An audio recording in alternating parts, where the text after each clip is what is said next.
Maligayang pagdating sa Filipino love stories. Dito natin isinasalaysay ang mga kwentong puno ng pag-ibig, sakripisyo, pagkakamali, at pag-asa. Bago natin umpisahan, please huwag kalimutan mag-like, comment, and subscribe upang lagi kang updated sa aming mga bagong kwento. Ngayon, simulan na natin. Ito ang kwento ni Lily at Zach. Sa loob ng isang tahimik at maaliwalas na campus sa isang pribadong unibersidad sa Maynila, nagsimula ang kwento ng dalawang pusong hindi alam kung saan sila dadalhin ng tadhana. Si Lily ay isang simpleng dalaga sa paningin ng lahat. Mahinhin, hindi pala sosyal, at hindi mahilig makipagsabayan sa uso. Palagi siyang nakasuot ng malinis at maayos na uniforme, at tahimik lamang na pumapasok sa klase. Sa bawat araw na lumilipas, wala siyang ibang iniintindi kundi ang makapagtapos ng pag-aaral at mapabuti ang buhay. Sa kabilang banda, si Zach ay isang masipag ngunit kapos-palad na binata. Hindi siya mayaman. Galing siya sa pamilyang sakto lang ang kinikita. Ang kanyang ama ay isang driver. At ang kanyang ina naman ay naglalaba para may maipangtustos sa kanilang pang-araw-araw na pangangailangan. Dahil dito, si Zach ay sanay na sa hirap ng buhay. Ngunit hindi niya ito kinatatakutan. Isang araw, sa isang subject na parehong kinukuha ni na Lily at Zach, sila ay unang nagkakilala. Habang nakaupo si Lily sa loob ng classroom at nagbabasa ng kanyang notes, may biglang lumapit sa kanya na isang binata. Si Zach iyon, medyo nahihiya ngunit naglakas loob. "Hi!" sabi ni Zach kay Lily. "Pwede bang makahiram ng ballpen? Nakalimutan ko kasi." Tumingala si Lily at tumingin sa binata. Napansin niyang medyo pawisan ito. Halatang nagmamadali at kapos sa gamit. Ngunit sa halip na mairita, ngumiti siya ng bahagya. "Sure," sagot ni Lily. "Ito, ingatan mo ha. Favorite ko, yan." Ngumiti si Zach at kinuha ang ballpen. "Salamat! Ibabalik ko to mamaya!" Simula noon, napansin ni Zach na palagi na niyang hinahanap si Lily sa bawat klase. At si Lily naman, hindi man niya inaamin, ay nasasanay na rin sa presensya ni Zach. Sa mga group projects, madalas silang magkapareha. Doon mas lumalim ang kanilang samahan. Isang hapon, habang nag-uusap sila sa library para sa kanilang project, nagsimula si Zach na mag-open up.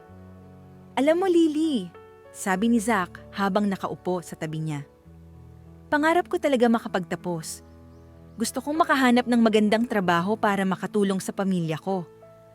Pero minsan naiisip ko, baka hindi na ako umabot sa graduation." Nagulat si Lily sa sinabi ni Zach at tiningnan ito ng maayos. "Bakit mo nasabi yan?" tanong ni Lily. "Hindi ko alam kung kakayanin ng parents ko yung tuition ko sa susunod na semester," sagot ni Zach. "Gusto kong mag-aral pero ayokong pabigat." Tahimik na napaisip si Lily. Makalipas ang ilang linggo, hindi na pumapasok si Zach sa klase. Nagtataka si Lily. Isang araw, nakita niya si Zach sa labas ng campus, naka-uniform na pang-trabaho. "Zach!" tawag ni Lily habang papalapit. "Bakit hindi ka na pumapasok?" Napayuko si Zach. "Hindi na kaya ng pamilya ko," sabi niya. "Kailangan kong magtrabaho. Mas importante muna na makatulong ako sa kanila." Naramdaman ni Lily ang bigat ng sitwasyon. "Zach," sabi ni Lily habang nakatitig sa kanya, "huwag kang susuko sa pangarap mo. Pangako, kapag nakagraduate ako, tutulungan kita. Ikaw naman ang susuportahan ko para makapagtapos ka." Napatingin si Zach sa kanya, gulat at emosyonal. "Sigurado ka ba?" tanong ni Zach. "Sigurado," sagot ni Lily. "Hindi kita pababayaan."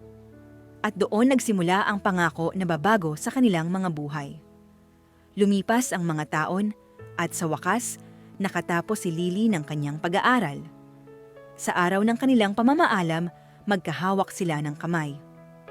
"Zach," sabi ni Lily nang may nakngiti, "ako na ang bahala sa'yo.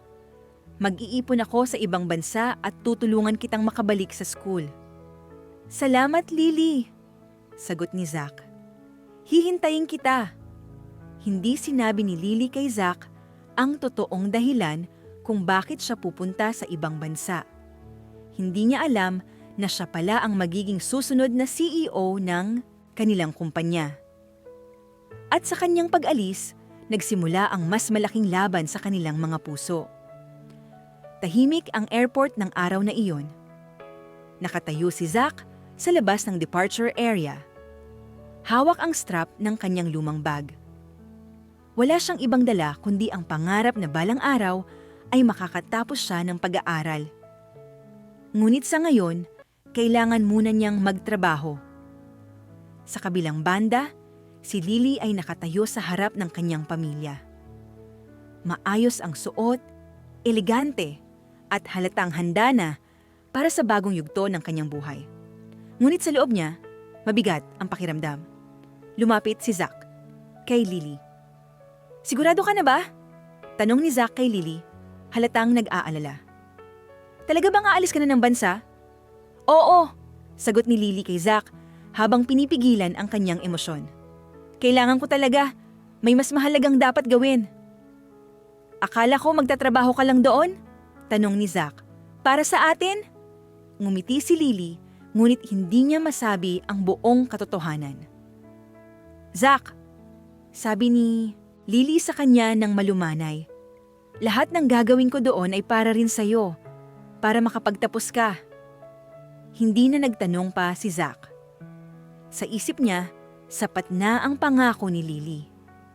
Pag-alis ng eroplano, iniwan ni Lily ang Pilipinas. Ngunit hindi siya basta-basta nagpunta sa ibang bansa para magtrabaho. Si Lily ay pumunta doon upang ihanda ang sarili bilang tagapagmana ng isang napakalaking kumpanya. Sa loob ng kanilang opisina sa ibang bansa, sinalubong siya ng kanyang ama. "Lily," sabi ng kanyang ama sa kanya, "oras na para ikaw ang mamuno sa ating kumpanya. Ikaw na ang susunod na CEO." Naramdaman ni Lily ang bigat ng responsibilidad. "Opo," sagot niya. "Gagawin ko po ang lahat." Lumipas ang mga buwan at si Lily ay nagsimulang mag-aral ng pamamahala sa negosyo, leadership at corporate finance. Unti-unti niyang pinaghahandaan ang mundong hindi alam ni Zach. Samantala, sa Pilipinas, patuloy na nag-aaral si Zach. At sa bawat buwan, may natatanggap siyang pera mula kay Lily. "Mama," sabi ni Zach sa kanyang ina habang hawak ang sobre, "si Lily po ang nagpapadala para sa tuition ko." Nagulat ang kanyang ina. "Ang bait naman niya," sagot ng ina ni Zach. "Hindi mo siya dapat saktan." Ngunit habang lumilipas ang panahon, hindi pa rin alam ni Zach kung gaano kalaki ang sakripisyo ni Lily para sa kanya. Hindi niya alam na ang babaeng mahal niya ay unti-unting nagiging makapangyarihang CEO.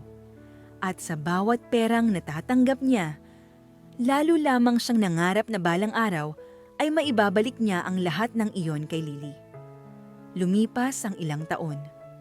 Sa wakas, dumating ang araw na nakapagtapos na si Zach ng kanyang pag-aaral. Masayang masaya siya. "Lily," sabi ni Zach sa cellphone habang kausap ang kasintahan, "graduate na ako dahil sa tulong mo." Ngumiti si Lily sa kabilang linya. "Congratulations, Zach," sagot ni Lily. "Malapit na rin akong umuwi." At doon nagsimulang magbago ang takbo ng kanilang kwento. Lumipas ang panahon na hindi namalaya ni Zach kung gaano katagal. Sa loob ng 4 na taon na pag-aaral niya, iisa lang ang laman ng isip niya, ang makapagtapos at hindi masayang ang sakripisyo ni Lily. Sa bawat semestreng nagdaan, hindi siya nabigo sa tuition. Hindi siya nahirapan sa books. Hindi rin siya pinabayaan ng kanyang pamilya sa gastusin. Dahil alam nila may nagpapadala. Si Lily. Isang gabi, Habang nakaupo si Zack sa kanilang maliit na sala, hawak niya ang kanyang cellphone at tumawag sa babae. "Lily!" sabi ni Zack sa telepono. "Hindi ko alam kung paano kita babayaran. Kung wala ka, hindi ko ito mararating." Sa kabilang linya, tahimik lang si Lily. Nasa loob siya ng isang glass-walled executive office sa Singapore. Nasa harap niya ang mga reports, contracts at business files ng kanilang kumpanya. Isang malaking kumpanya na siya na ngayon ang namumuno. "Hindi kita tinulungan para bayaran mo ako," sagot ni Lily sa telepono ng mahinahon. "Tinulungan kita dahil mahal kita." Ngumiti si Zack, ngunit hindi niya nakikita ang mga luha sa mata ni Lily. Sa Pilipinas, patuloy ang buhay ni Zack. Sa ibang bansa, patuloy ang pag-angat ni Lily. Sa loob ng boardroom ng kanilang kumpanya, nag-uusap ang mga investors at directors. "Miss Lily," sabi ng isa sa mga senior board members sa kanya, "ang kumpanya ninyo ay isa na sa pinakamalaking technology firm sa Asia. Ngunit, bakit ninyo pinipiling manatiling anonymous?" "Hindi kailangan ng mukha," sagot ni Lily. "Kailangan ng results." At sa loob ng maraming taon, naging kilala siya sa mundo ng negosyo bilang ang anonymous CEO. Sa kabila ng kanyang kapangyarihan at kayamanan, hindi pa rin nawawala sa puso niya si Zack. At sa wakas, dumating na ang araw ng graduation ni Zack. Nakatayo siya sa stage, hawak ang kanyang diploma. Masayang-masaya ang kanyang pamilya. Ngunit sa likod ng kanyang isipan, isa lang ang gusto niyang makita. Si Lily. Lumipas ang ilang araw. Nakatanggap si Zack ng isang tawag. "Hello Zack," sabi ng boses ni Lily sa telepono. "Handa ka na ba sa bagong buhay mo?" "Oo," sagot ni Zack. "Pero mas gusto kong magsimula kapag nandito ka na." "Malapit na," sagot ni Lily. Hindi alam ni Zack na sa pagbabalik ni Lily sa Pilipinas, magbabago na ang lahat. Hindi lamang siya babalik bilang kasintahan. Babalik siya bilang CEO, bilyonarya. At babaeng hindi na basta-basta matatapakan. Lumipas ang ilang linggo matapos ang graduation ni Zack. Para kay Zack, pakiramdam niya ay unti-unti nang nagbubukas ang mundo sa kanya. Hindi na siya yung dating estudyanteng kinakapos at nangangarap lang. Ngayon, isa na siyang fresh graduate na handang pumasok sa totoong laban ng buhay. Isang umaga, habang nakaupo siya sa maliit na mesa sa kanilang bahay at nagbabasa ng job listing sa laptop, may pumasok na mensahe sa kanyang email. Napakunot ang noo niya. "Job offer?" Bulong niya sa sarili. Binuksan niya ang email at nakita niya na isa itong malaking kumpanya sa Maynila na nag-aalok sa kanya ng trabaho. Hindi pa man siya nakaka-recover sa gulat, may isa pang email na pumasok. At isa pa. At isa pa. Sunod-sunod. Iba't ibang kumpanya. Iba't ibang offer. At lahat mataas agad ang posisyon at malaki ang sahod. Napatayo si Zack sa kinauupuan niya. "Mama!" sigaw niya habang hawak ang laptop. "May trabaho na po ako! Ang daming nag-o-offer sa akin!" Lumapit ang kanyang ina, si Mrs. Ramos, at tiningnan ang laptop. "Ang lalaki ng sweldo, anak," sabi ng kanyang ina. "Parang hindi ka fresh graduate." Napakamot sa ulo si Zack. "Hindi ko mga alam kung bakit, ma. Parang biglang nagbago lahat." Ngunit sa isip niya, iisa lang ang alam niya. Dahil ito kay Lily. Tinawagan niya si Lily sa cellphone. "Lily!" sabi ni Zack sa telepono na halatang masaya. "Hindi ka maniniwala. Ang daming job offer sa akin. Ang lalaki pa ng sahod." Tahimik sandali si Lily sa kabilang linya. Ngunit may ngiti sa kanyang labi. Nasa loob siya ng kanyang opisina sa ibang bansa, nakatingin sa skyline ng lungsod.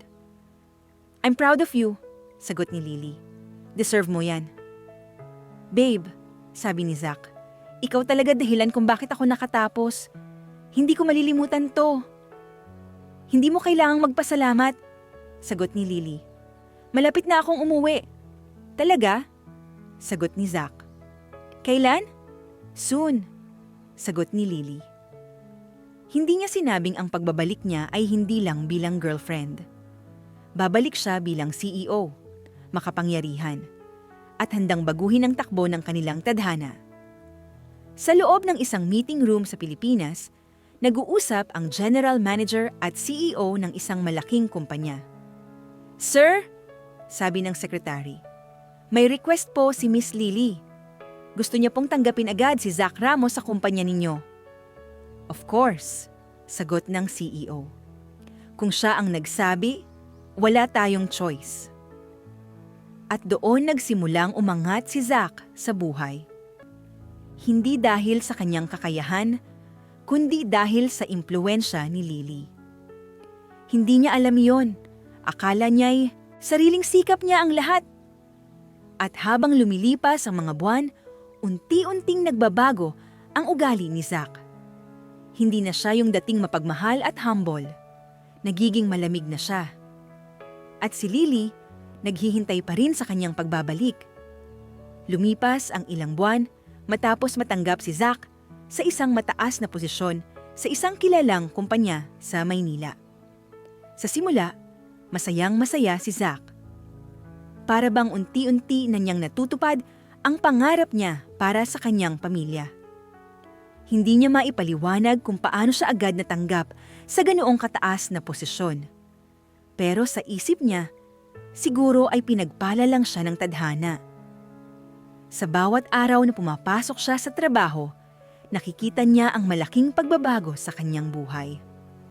Mas maayos na ang damit niya. May kotse na siyang service ng kumpanya. At higit sa lahat, mas mataas na ang tingin sa kanya ng kanyang mga katrabaho. Isang gabi, habang kausap niya si Lily sa cellphone, ibinalita niya ito. Lily, sabi ni Zack sa telepono. Ang ganda ng buhay dito sa kumpanya. Ang dami ko nang natututunan. Feeling ko, unti-unti na talaga akong umaangat. Ngumiti si Lily sa kabilang linya, ngunit sa likod ng kanyang ngiti ay may bahid ng lungkot. Masaya ako para sa'yo, Zack, sagot ni Lily sa telepono. Yan talaga ang gusto ko para sa'yo. Babe, dagdag pa ni Zack. Ikaw talaga ang dahilan kung bakit ako nakarating dito. Kapag umuwi ka na, hindi na kita pababayaan. Malapit na akong umuwi, sagot ni Lily. Ngunit habang lumilipas ang mga linggo, napansin ni Lily na unti-unting nagiging malamig si Zack. Hindi na ito palaging tumatawag. Minsan, hindi na siya nire-replyan. At kapag kausap niya ito sa telepono, parang wala nang dating lambing. Isang araw, habang nasa opisina si Zack, may lumapit sa kanya na isang babaeng empleyada.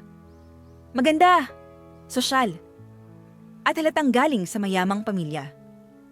Hi Zack, sabi ng babae na may ngiti. I'm Karen, bago lang ako dito, General Manager's daughter.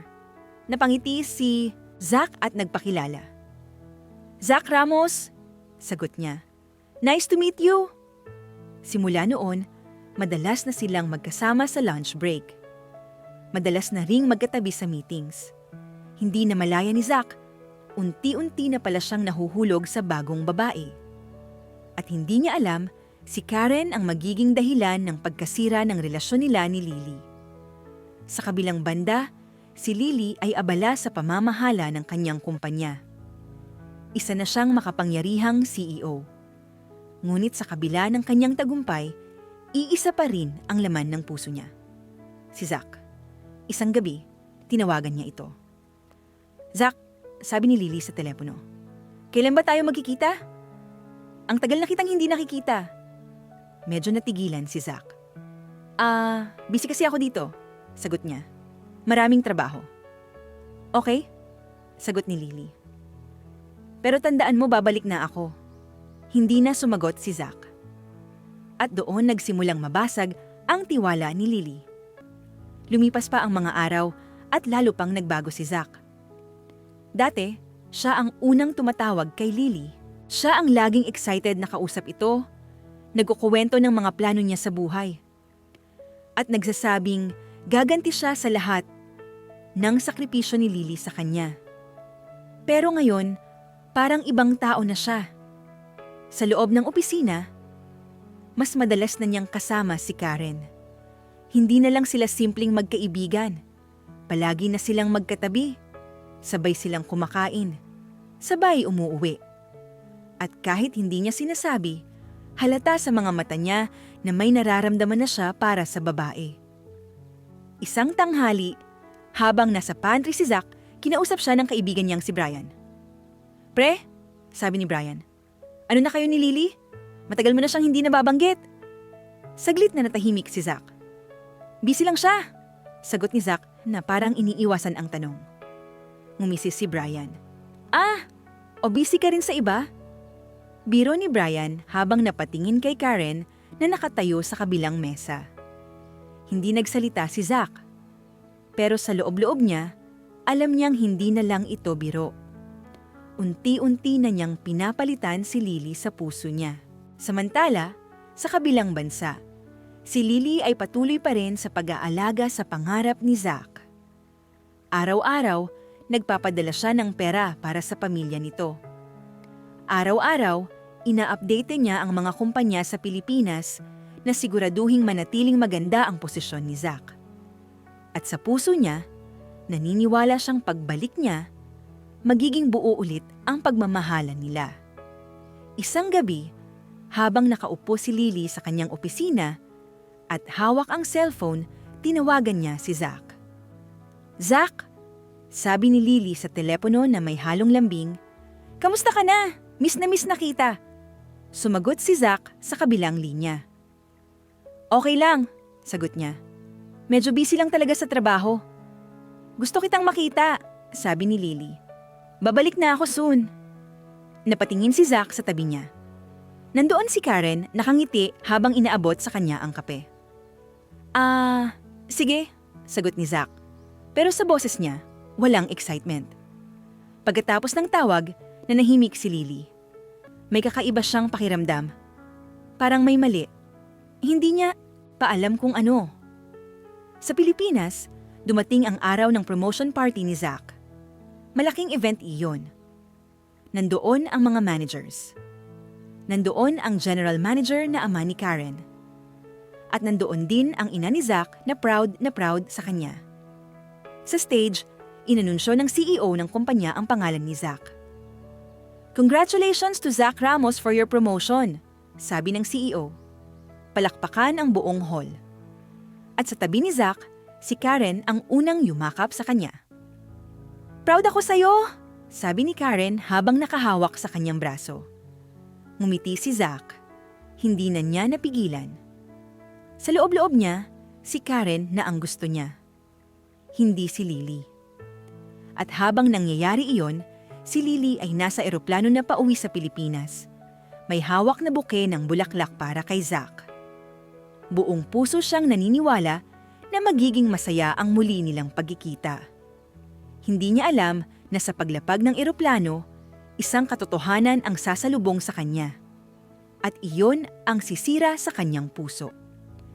Habang nasa himpapawid ang eroplano, nakaupo si Lily sa kanyang business class seat. Tahimik siyang nakatingin sa bintana habang ang ilaw ng ulap at araw ay tumatama sa kanyang mukha. Sa kanyang kandungan ay may hawak siyang bouquet ng bulaklak at sa tabi niya ay ang kanyang mamahaling laptop. Sa isip niya, ini-imagine niya kung paano siya yayakap kay Zach. "Matagal kitang hinintay," mahina niyang bulong sa sarili. Hindi niya alam na sa pagbabalik niya, ibang Zach na ang sasalubong sa kanya. Sa loob ng eroplano, may lalaking nakaupo sa kabilang row na kanina pa siya napapansin. Matangkad, maayos manamit. Halatang negosyante. "Ito si James." Tumayo si James at lumapit kay Lily. "Hello?" sabi ni James sa kanya na magalang. "Excuse me, pwede ba kitang makausap?" Tiningnan siya ni Lily. "Do you need something?" sagot ni Lily. "Actually," sagot ni James, "I just wanted to say that you look familiar." Parang nakita na kita sa airport. Ngumiti si Lily. Maybe, sagot niya. Saglit na natahimik si James at bigla siyang nagsalita. Tanong ko lang, sabi ni James na medyo nahihiya. Can you be my wife? Napangiti si Lily at napailing. No thanks, sagot niya. Medyo napahiya si James at bumalik siya sa kanyang upuan. Ngunit hindi doon natapos ang eksena. Napansin ni Lily na si James ay abala sa kanyang laptop, gumagawa ng business proposals at financial contracts. Lumapit si Lily at sumilip sa screen. 5 million? Sabi ni Lily. Yan lang ba ang worth ng kontrata mo? Nagulat si James at tumingin sa kanya. Please, sabi ni James. Huwag mo na pakialaman. Importante ito. Ngunit hindi siya pinansin ni Lily. Kinuha ni Lily ang laptop at pinalitan niya ang kontrata mula 5 million pesos to 50 million pesos. At bago pa siya mapigilan, sinend niya ito sa lahat ng kumpanya. Napatayo si James. Bakit mo ginawa iyon? Galit na sabi ni James. Hindi mo ba alam na nakasalalay dito ang buong buhay ko? Bumalik si Lily sa kanyang upuan. Kalmado. Know your worth, sabi ni Lily. Kung ganito kaliit ang tingin mo sa sarili mo, wala kang mararating. Hindi na sumagot si James. Tahimik lang siya. At sa loob-loob niya, alam niyang hindi pang karaniwang babae si Lily. Paglapag ng eroplano sa Pilipinas, naghiwalay na sila ng landas. At habang si Lily ay papunta na sa promotion party ni Zach, hawak pa rin ang bouquet. Hindi niya alam na ang araw na iyon ang magiging pinakamasakit na araw ng kanyang buhay. Pagdating ni Lily sa venue ng promotion party, huminto sandali ang kanyang mga hakbang sa mismong entrance ng hotel ballroom. Malaki ang lugar. Maliwanag ang mga ilaw. May mga nakapaskil na banner na may pangalan ng kumpanya at ang salitang congratulations. Maraming tao ang naka-formal attire, nagtatawanan, nagkakapalitan ng pagbati at may hawak na wine glasses. Humigpit ang kapit ni Lily sa bouquet ng bulaklak. Sa loob ng kanyang dibdib, may halong kaba at saya. Finally, bulong niya sa sarili. Makikita na ulit kita, Zach. Hindi. Niya alam kung ilang beses niyang inulit sa isip ang eksenang ito habang nasa ibang bansa siya. Ang pagyakap niya kay Zach, ang pagngiti nito, at ang pasasalamat nito sa lahat ng sakripisyo niya. Huminga siya ng malalim at pumasok. Agad siyang napansin ng ilang empleyado na hindi siya kilala. Sa paningin nila, isa lang siyang eleganteng babae na mukhang bisita ng event. Wala ni isa sa kanila ang may ideya kung sino talaga siya. Habang naglalakad siya papasok, hinanap ng mga mata niya ang lalaking pinakamahalaga sa kanya. At hindi nagtagal, nakita niya si Zach. Nasa gitna ito ng bulwagan, nakasuot ng maayos na suit, napapalibutan ng mga katrabaho. Sa tabi niya ay ang kanyang ina, halatang proud na proud. At mas lalong kumirot ang dibdib ni Lily nang mapansin niya ang isang babaeng nakatayo sa kabilang side ni Zach, si Karen. Maganda si Karen. Sosyal. Confident. At kitang-kita kung paano ito nakadikit kay Zach. Ngunit pinilit ni Lily na hindi mag-isip ng masama. Siguro office mate lang. Pilit niyang kinumbinsi ang sarili. Lumapit siya. Habang papalapit, unti-unting humina ang ingay sa kanyang pandinig. Ang tanging naririnig na lang niya ay ang tibok ng kanyang puso. Tumigil siya sa harap ni Zach. Ngumiti siya ng buong buo. Babe! Masayang sabi ni Lily habang iniaabot ang bulaklak. Surprise! Congratulations sa promotion mo!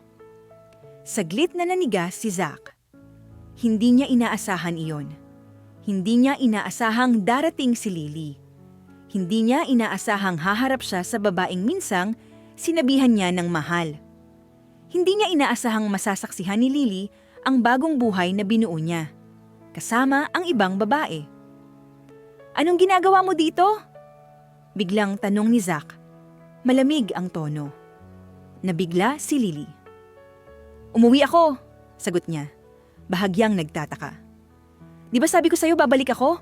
Gusto kitang isurprise. Hindi yumakap pabalik si Zack. Hindi niya kinuha ang bulaklak. Hindi man lang siya ngumiti. Napansin niyon ng mga taong nasa paligid. Biglang lumapit ang ina ni Zack, si Mrs. Ramos, at tiningnan si Lily mula ulo hanggang paa. Bakit bumalik ka pa? Matalim na tanong ng ina ni Zack. Ano? Dahil may trabaho na ang anak ko? Dahil may pera na siya? Nanlaki ang mga mata ni Lily. Hindi po, sagot ni Lily. Halatang naguguluhan. Hindi po iyon ang dahilan ng pagbalik ko. Ngunit hindi tumigil ang ina ni Zack. Ano ka ba? Dagdag nito, mas mataas ang boses. Akala mo porke may konting narating na ang anak ko, babalik ka na para makinabang? Naghalo ang mga bulungan sa paligid. Napahiya si Lily. Hindi ko po kailangan ng pera, sagot ni Lily, nanginginig ang boses. Hindi ba nga po ako pa ang tumulong kay Zack para makatapos? Doon lalo pang nagalit ang ina ni Zack. Sino ang may kasiguraduhan kung saan mo kinuha ang perang yan? Sigaw nito. Baka galing pa sa maruming paraan. Baka nagbebenta ka ng katawan sa ibang bansa. Parang may bumagsak sa dibdib ni Lily. Napako siya sa kinatatayuan. Hindi siya makapaniwala sa narinig niya. Bago pa siya makapagsalita, sumabat si Zack. Magkano ba ang gusto mo, Lily? Malamig na tanong ni Zack. Babawiin ko lahat ng nagastos mo sa akin. Sa sandaling iyon, tuluyang nabasag ang puso ni Lily. Parang may kumurot sa kanyang dibdib na hindi niya maipaliwanag. Zack! Mahina niyang sambit. Ngunit hindi pa doon natapos ang sakit. Biglang lumapit ang babaeng kanina pa niya napapansin. Si Karen. Inakbayan ni Karen si Zack sa harap ng lahat. Sino itong babae? Tanong ni Karen kay Zack, may halong pang-aasar. Love? Tumahimik ang buong ballroom. Lahat nakatingin. Walang nakahinga. Saglit na nag-atubili si Zack, ngunit pagkatapos ay nagsalita siya. Hayaan mo na siya, sagot ni Zack kay Karen. Wala siyang kwenta, wag mo nang pansinin. Parang sinampal ang puso ni Lily. Hindi niya namalayan na namamasa na ang kanyang mga mata. Ngunit bago pa siya makaiyak, biglang sinampal siya ni Karen. Umalis ka dito! Sigaw ni Karen. Malandi! Nagulat ang lahat. Saglit na natigilan si Lily. At sa loob ng ilang segundo, may isang bagay sa kanya ang naputol. Hindi na siya ang babaeng handang manahimik. Hindi na siya ang babaeng laging umuunawa. Sinampal niya pabalik si Karen. Mas malakas, mas mariin, nagulat ang lahat. Papa! Sigaw ni Karen habang umiiyak. Sinampal ako ng babaeng yan! Agad na lumapit ang general manager, ang ama ni Karen. Ngunit imbes na magalit kay Lily, namutla ito nang makita ang mukha niya. Hindi maaari! Mahina niyang sambit. At sa gulat ng lahat, sinampal ng general manager ang sarili niyang anak. Humingi ka ng tawad, mariing sabi ng general manager kay Karen. Ngayon na! Natigilan ang buong ballroom. Hindi makapaniwala ang lahat sa nangyayari. Bakit ako hihingi ng tawad? Umiiyak na tanong ni Karen. Isang babae lang naman siya. Muling sinampal ng general manager ang anak. Lumuhod siya sa harap ni Lily. Pasensya na! Nanginginig niyang sabi. Patawarin mo ang anak ko. Handa akong itakwil siya kung hindi mo siya papatawarin. Napatigil ang lahat sa paghinga. At sa sandaling iyon, dumating ang CEO ng kumpanya. Pagkakita niya kay Lily, agad siyang yumuko. Ma'am Lily! Gulat na gulat niyang sabi. Ano po ang ginagawa ninyo dito sa maliit naming event? Parang binuhusan ng malamig na tubig ang buong lugar. CEO. Ma'am Lily. Tahimik si Lily. Wala siyang sinabi. Tumalikod siya at naglakad palabas ng ballroom. Habang ang buong mundo sa loob ay gumuho. Paglabas ni Lily sa ballroom, hindi na niya napigilan ang sarili. Huminto siya sa may gilid ng hallway, sumandal sa malamig na pader, at doon tuluyang bumagsak ang bigat ng lahat ng kanyang dinadala.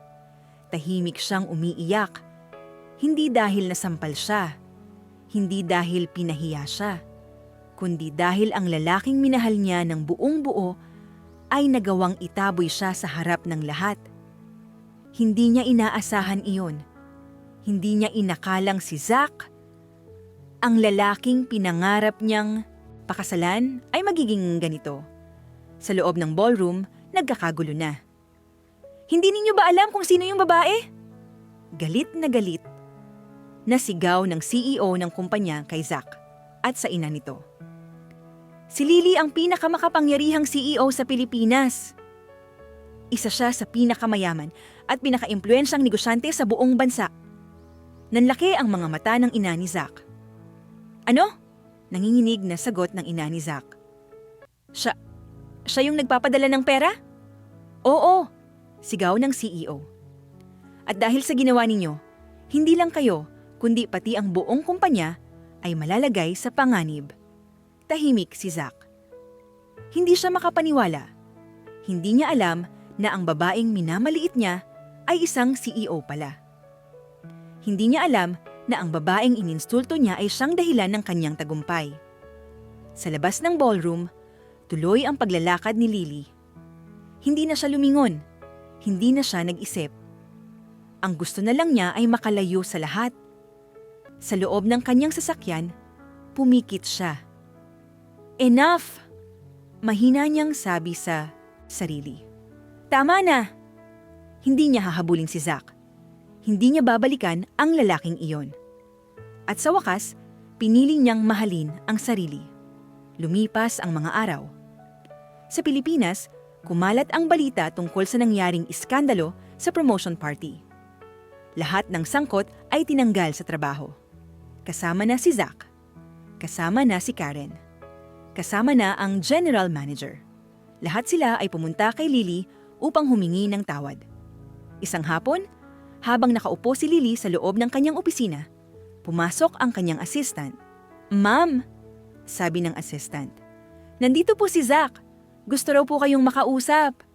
Tumahimik si Lily. Saglit siyang napaisip. Pagkatapos ay tumango. Papasukin mo, sabi niya. Pagpasok ni Zack, halatang halata ang pagsisisi sa kanyang mukha. Lily, sabi ni Zack, sorry. Hindi ko alam kung bakit ako nagbago. Hindi ko alam na ikaw pala ang dahilan ng lahat. Tahimik si Lily. Hindi siya ngumiti. Hindi siya nagalit. Tinitigan lang niya si Zack. Hindi ka nagbago, sabi ni Lily ng kalmado. I just saw who you really are. Natahimik si Zack. Pwede pa ba tayo mong bumalik sa dati? Tanong niya. Umiling si Lily. Wala nang babalikan, sagot niya. Hindi ako babalik sa lalaking kaya akong apakan. Lumabas si Zack na walang nasabi. At doon tuluyang natapos ang kabanata nila. Sa parehong oras, nakatanggap si Lily ng email. Isang business proposal. Pagbukas niya ng attachment, napangiti siya. Ito ang proposal ni James. Ang lalaking nakilala niya sa eroplano. Ang lalaking minsan niyang tinuruan kung paano pahalagahan ang sarili. Napansin ni Lily ang potensyal nito at tinanggap niya ang proposal. At doon nagsimula ang isang bagong yugto ng kanyang buhay. Lumipas ang mga araw matapos ang masakit na pangyayari sa promotion party. Si Lily ay tuluyang nagbago. Hindi na siya yung babaeng umiiyak sa sulok dahil sa isang lalaki. Hindi na siya yung babaeng handang magparaya kahit siya ang nasasaktan. Ngayon, mas naging matatag siya. Mas naging malamig. Mas naging seryoso. Sa loob ng kanyang opisina, tahimik siyang nakaupo habang binabasa ang mga bagong proposals na ipinapasa sa kanya. Isa-isa niyang sinusuri ang bawat detalye. At sa gitna ng lahat ng iyon, iisang file ang nakakuha ng kanyang atensyon. Ang proposal ni James. Ang lalaking minsan niyang nakasabay sa eroplano. ang lalaking minsan niyang tinuruan kung paano pahalagahan ang sarili. Tahimik siyang ngumiti. Mukhang natuto ka. Bulong niya sa sarili. Tinawag niya ang kanyang assistant. Arrange a meeting with him, sabi ni Lily. Gusto ko siyang makausap personally. Samantala, sa kabilang panig ng syudad, si Zack ay tuluyan nang nawalan ng direksyon. Tinanggal siya sa kumpanya. Iniwan siya ni Karen. At ngayon, hawak niya ang cellphone at paulit-ulit na tinatawagan si Lily. Ngunit hindi siya pinapansin ni Lily. Isang araw, pumunta siya mismo sa gusali ng kumpanya ni Lily. Sir, hindi po kayo pwede dito, sabi ng guard kay Zack. Please, sagot ni Zack, kailangan ko lang siyang makausap. Isa lang. Sa loob ng building, tiningnan ni Lily ang CCTV monitor at nakita niya si Zack. Napabuntong hininga siya, ngunit hindi siya lumabas. Hindi na niya ito haharapin. Hindi na niya ito babalikan. Samantala, dumating ang araw ng kanilang meeting ni James. Nasa loob si Lily ng conference room. Tahimik, elegante, at puno ng authority. Pagpasok ni James, agad siyang natigilan. Lily! Mahina niyang sambit. Ikaw pala ang CEO, ngumiti si Lily. Nice to see you again, sagot niya. Nagulat si James. Hindi niya inakala na ang babaeng nakilala niya sa eroplano ay isang bilyonaryang CEO pala. Hindi ko alam, sabi ni James, na ganito ka pala kalaki sa mundo. Hindi mahalaga yan, sagot ni Lily. Ang mahalaga, nakita ko ang potensyal mo. Tahimik si James. Naramdaman niya na parang muli siyang binigyan ng pagkakataon sa buhay. At habang nag-uusap sila, unti-unti niyang napagtanto na hindi lamang negosyo ang nag-uugnay sa kanila. May respeto, may paghanga, at may simula ng isang bagong kwento. Lumipas ang ilang linggo matapos ang unang meeting ni Lily at James. Para kay James, hindi pa rin siya makapaniwala sa nangyari. Ang babaeng minsan niyang tinanong sa eroplano kung pwede niyang pakasalan. Ang babaeng nag-reject sa kanya. Ang babaeng tila napakasimple at diretso magsalita. Iyon pala ang pinakamakapangyarihang CEO sa bansa. Ngunit para kay Lily, iba ang tingin niya kay James. Hindi niya ito tinitingnan bilang isang lalaki, kundi bilang isang taong may kakayahan, isang taong may potensyal, at isang taong marunong tumayo sa sarili niyang mga paa. Sa loob ng kanyang opisina, hawak ni Lily ang kopya ng proposal ni James. Sinusuri niya ito ng mabuti. Lahat ng detalye ay malinaw. Lahat ng plano ay may direksyon. Lahat ng numero ay may basehan. Not bad, bulong niya sa sarili. Tinawag niya ang kanyang assistant. Schedule another meeting with him, sabi ni Lily. I want to see how he thinks. Samantala, si Zack ay patuloy na sinusubukan na kausapin si Lily. Araw-araw, pumupunta siya sa gusali ng kumpanya. Araw-araw, nagmamakaawa siya sa mga security. Please, sabi ni Zack sa guard. Kahit sabihin mo lang sa kanya na nandito ako. Ngunit palagi siyang tinatanggihan. At sa bawat araw na hindi siya pinapansin ni Lily, mas lalo niyang nararamdaman ang pagsisisi. Sa loob ng conference room, muling nagkita sina Lily at James. Salamat sa pagkakataon, sabi ni James habang nakaupo sa harap ni Lily. Hindi ko akalain na makakamiting kita ng ganito. Relax, sagot ni Lily na kalmado. Let's just talk about business. Habang nag-uusap sila, napansin ni Lily ang pagiging seryoso at matatag ni James. Hindi siya natatakot, hindi siya nagpapa-impress. At higit sa lahat, hindi siya umaasa. Ito ang mga katangiang hinahanap ni Lily. Why do you want this deal? Tanong ni Lily sa kanya. Because I want to build something real, sagot ni James. Hindi ako lumaki sa kayamanan, pero gusto kong gumawa ng sarili kong pangalan. Tumango si Lily. Good, sagot niya. That's exactly what I want to hear. At doon nagsimula ang unti-unting paglapit ng landas nila. Sa unang pagkakataon, may nakilala si Lily na hindi siya minahal dahil sa pera. Hindi dahil sa pangalan, kundi dahil sa respeto. At sa kabilang banda, si James ay nagsimulang makita si Lily hindi lang bilang CEO, kundi bilang babae. Isang babaeng matapang, seryoso, at may pusong minsang nasaktan. At sa loob ng puso ni Lily, sa unang pagkakataon matapos si Zack, may isang bagong pangalan na nagsimulang tumibok. James. Lumipas ang mga buwan matapos ang serye ng meetings ni Lily at James. Sa bawat pag-uusap nila, mas lalo nilang nakilala ang isa't isa. Hindi na lang ito tungkol sa negosyo. Hindi na lang ito tungkol sa kontrata. Unti-unti, naging personal na. Isang gabi, matapos ang mahabang araw ng trabaho, nagkayayaan silang mag-dinner sa isang tahimik na restaurant. Tahimik lang si Lily habang nakatingin sa labas ng bintana. Napansin iyon ni James. Okay ka lang ba? Tanong ni James sa kanya.